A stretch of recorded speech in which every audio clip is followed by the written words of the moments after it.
Do you ever look around at what's happening in our country and feel a knot in your stomach?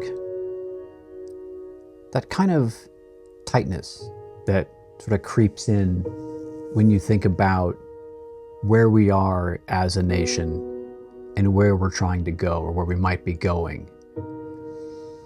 I'm not talking about anger at some individual political leader or a policy.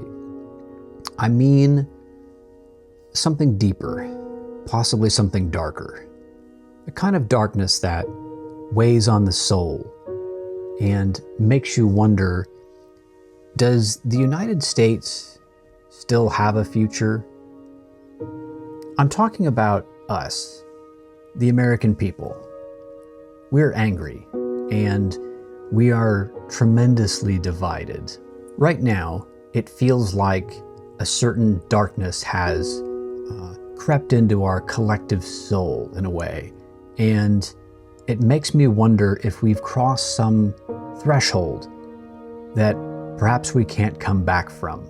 As a public, we see violence occur in broad daylight, and rather than feel some sense of tragedy for the things that might be happening, we quickly run to social media or to our favorite news outlet to try and see if we can't score political points, depending on sort of who the victim was or what team they were on, who the perpetrator of the violence might have been, or what political group they're associated with. We interpret facts, morals, criminal behavior through the lens of political tribe. We argue over things like chain restaurant logos or advertisements for jeans, all of which are silly, yet we act as though these are existential problem sets. We find ways to minimize the things that are tremendously important, maximize things that mean nothing. According to survey after survey, the American public itself has a strong sense that we're a divided place. Not just divided, but when we are asked what words we might use to describe members of the opposing political team, we tend to use words like immoral, corrupt, foolish, stupid, things like that. But when we think about our own political team, oh well, wise, righteous, upstanding, moral, ethical, all those kinds of things. As if our team is the only one that has any sort of a sense of what is right or wrong, or has any capacity to lead. So here we are, this broken, divided, angry society that badly wants the other side to understand them, badly wants the other side to capitulate to them, yet has no interest in coming to understand the other side, their perspectives on much of anything. It's all left me with this knot in my stomach that I mentioned a second ago. Some sense that not our government, not our leaders per se, but it's us, the American people, that we perhaps, myself very much included, are the ones that are broken. It's all left me with a certain fear that I can't quite articulate, that I can't quite explain when I try to sit down with others and talk to them about it. It's this fear that we, the American people, if we don't find a way to get this right, if we don't find some way to come back from this, that maybe we're in much more trouble than we tend to realize. In this show, we're going to explore whether or not the American people, us, whether we want to do better, whether we want there to be some better American future. And do we want to pull back from what feels like an abyss?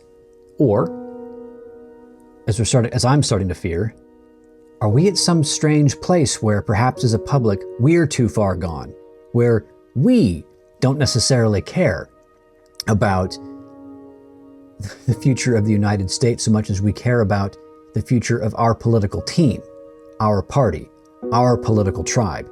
That's what matters. Not America anymore. Something else, something more insular. Have we reached a point where it's not about coming together as Americans anymore? Have we reached a point where it's not about the United States and its public coming together to solve big problems? Rather, have we reached some place where the highlight of our day is to see our political opponents get trashed on the evening news or on social media, whatever the case may be? Is it more important for the other side to be hurt because they're bad and we're good? That's what a lot of these discussions are going to be about. The discussions that I'm going to lead in this podcast are going to be about whether or not we, the public, want to see something better, or if, like I said a minute ago, if we've crossed some threshold that perhaps we can't come back from. Maybe we're too angry, maybe we're too divided. That's what this show is going to be about. Whether or not we, the American public, we the people, whether or not we want to see something better, whether or not we want to see some sort of a unified America, or rather, if we've reached a point where actually we don't want that anymore. What we really want is for the other team, the bad team, to be destroyed and for our team to win. I'm a doctor of the social and behavioral sciences. I have spent almost the entirety of the last 15 years serving the United States in one capacity or another. I was a U.S. naval officer, and I found myself working at the U.S. Department of State.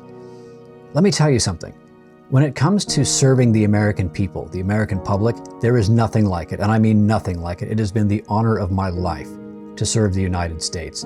And the kind of feeling you get when you get to be in military uniform, when you're in Navy flight training, or when you're briefing senior embassy officials overseas, my friends, it is an electric feeling. And there is absolutely nothing like getting to serve the American people. But lately, I look around and I see this divided public, this public that seems ready to tear itself apart. And I find myself wondering, are we too far gone? Is it too late for us? Is this public, is this nation that I have served with, like I said, with just this tremendous amount of honor and this sense of pride that I got to serve, are we ourselves so angry that we don't believe in that anymore? I have to believe that's not true.